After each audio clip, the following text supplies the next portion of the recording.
A Lakota. I have a business card somewhere if you want it. No, I just have to remember that. The first, second, and we ran through the third movement. Okay, great.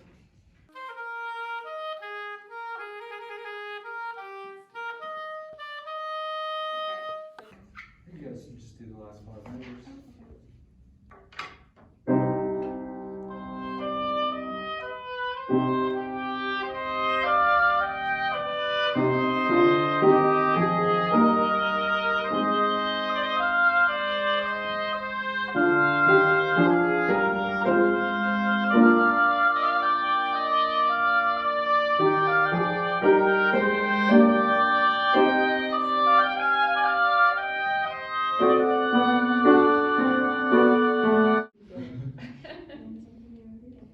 Would it be nice to have the recording? Yeah. Or I wonder if Patricia Cornett is. Temple and mandated regarding. I started playing the oboe in 4th grade, and I've been playing since then. Yeah, my story is pretty similar. I started in 4th grade. Really quickly though, I kind of grew out of my school's music program because it wasn't very intense, and so my teacher really quickly recommended that I seek out private lessons. Once I got to high school was really when I got into it, and I joined everything that I could that had to do with music. I even picked up other instruments. I played in 3 orchestras outside of school. I did gigs over the summer playing in pits and local opera houses, and really just grabbing onto whatever musical experience I could. During the pandemic, we got together online and did collaborative projects, and making reeds for me, that was one of my big projects over the summer and over the course of the beginning of the pandemic, the end of my senior year. I just went to town on reeds and was able to become self-sufficient, which was really cool.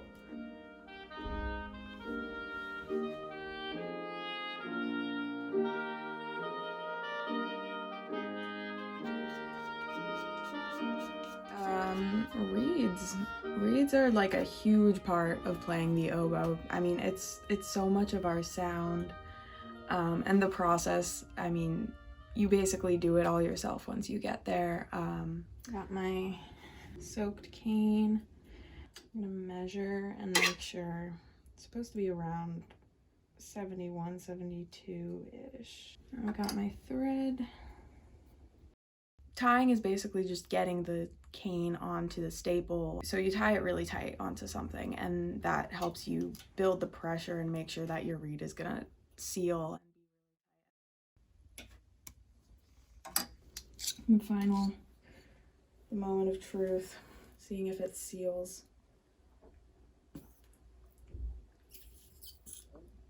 And it seals. Not to toot my own reed. Oh, that was stupid. So you want it to ideally to crow the note C. Yeah, so basically whenever he gets to this point where, I mean, it's pretty much playable, but it's a little bit higher, like the tone isn't exactly as deep as I would want it.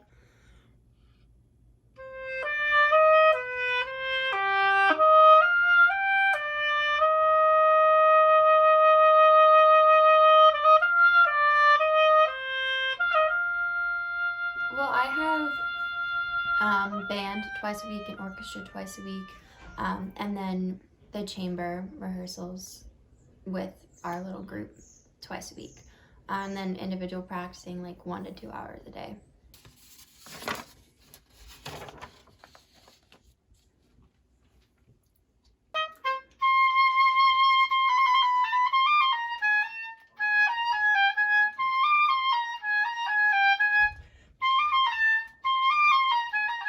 I love playing in small ensembles. I think it provides, especially with the pandemic and everything, it provides the opportunity to have a stronger connection with your fellow musicians.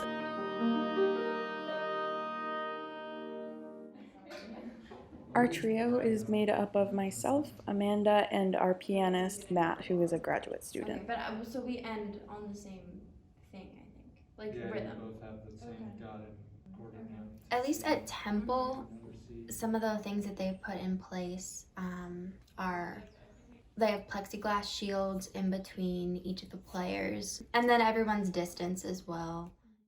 It's also just cut down on performance opportunities. All our concerts are currently pre-recorded or just live streamed over YouTube. We recorded it. We never got to see it. Even if we weren't getting the opportunity to perform, the opportunity to get better and to just sit down and hone your skill, I never would have had that chance without the pandemic. And I don't want to say that I'm glad it happened, but I don't think that my musical preparation for college or anything was overly hurt because of it. It provided a lot of time for personal growth. Exactly.